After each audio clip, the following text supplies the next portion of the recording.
Alors, ça c'est ma pomme. Oui, c'est ma pomme. Ma pomme, c'est vous. Pas pomme. Enfin, c'est Pas alias, pomme. ouais. Ah, c'est comme papa ours et maman ours, j'ai compris.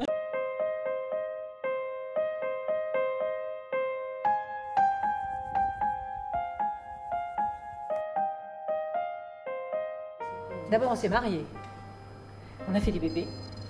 Ensuite, on a fait la maison. Et quand on a fait la maison, on a trouvé la ferme. Et puis la première année où on avait quelques pommes à récolter, il a grêlé. La COP nous a dit, vos pommes, on ne peut rien en faire. On avait 6 tonnes. 6 tonnes de pommes. Essayez de les vendre vous-même. Ouais. Donc on a fait des petits flyers qu'on a mis dans les boîtes aux lettres, au Dora et aux alentours. Et on a vendu nos 6 tonnes, je ne sais plus. C'est 7 sur 7 là? Oui. Du lever du soleil au coucher du soleil, les plantes elles vivent et puis il faut qu'on soit là quoi. Puis nous on a grandi ici parce que c'était les week-ends, maman nous récupérait à l'école, on venait là, des fois le matin avant d'aller à l'école on venait cueillir les fraises avec elle et on livrait les pâtisseries. Avant 8 h le matin. Ce qui nous fait vivre, c'est tout ce qui est commercialisé directement auprès du client, que ce soit les fruits en direct sur les marchés, y compris par le biais des petits distributeurs locaux. Donc là, ils se pointent avec leur voiture, ils viennent cueillir des... Comme ça quoi, genre c'est... Des cerises, ouais. On passe des messages, ne serait-ce que par... Quand ils traversent un verger, il y a des messages qui viennent des parcelles, de la façon des gens qui croisent. Ces pommiers-là, on les a plantés au mois de janvier. Bon, c'est une variété qui s'appelle choupette. C'est une variété dite club qu'on conduit en bio. Pareil, tu vois, là, ça a été biné, c'est-à-dire on ne désherbe plus. Ouais. On fait un entretien mécanique du sol. Mais choupette se plaît bien. Maintenant, c'est vrai que quand tu as le client qui vient ici, qui cueille des pommes ici, c'est le même, hein, il va aussi au supermarché. Et il accepte des choses ici. Par contre, au supermarché, tu vas lui mettre une caisse de pommes extra et une caisse de pommes qui a quelques petits points de grêle. T'en fais pas, hein, il va choisir la plus belle. Le résultat, c'est qu'on va dévaloriser un certain nombre de pommes dans le lot quoi, avec ces systèmes-là.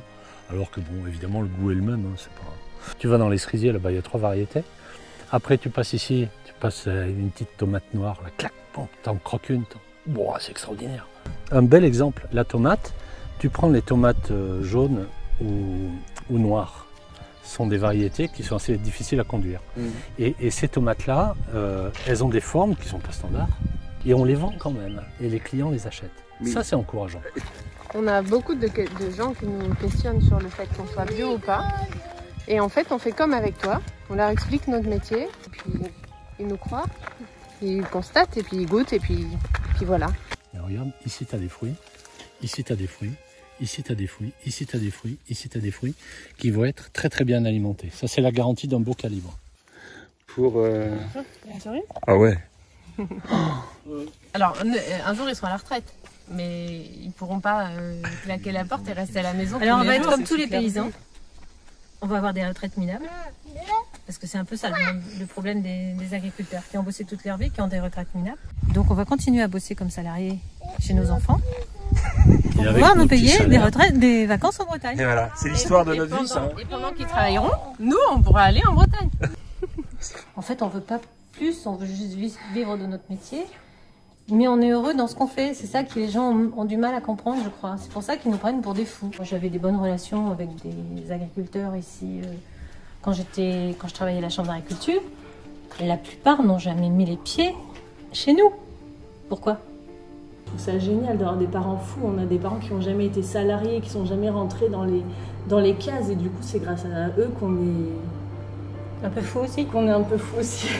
On a vécu des moments difficiles, enfin financièrement très difficiles, hein, et où tu arrives le matin où tout est détruit et tu te sens vraiment en danger, quoi. Ouais. Et nous, peut-être qu'on faisait l'éponge pour les protéger un peu. Enfin, on culpabilisait énormément de partager ça avec nos gamins. Tout ça est tellement fragile, quoi. On a une super équipe. Et ils sont là. Ils sont là quand on a besoin d'eux. Pour les nuits de gel, ils sont là. C'est pas honteux de ne pas y arriver.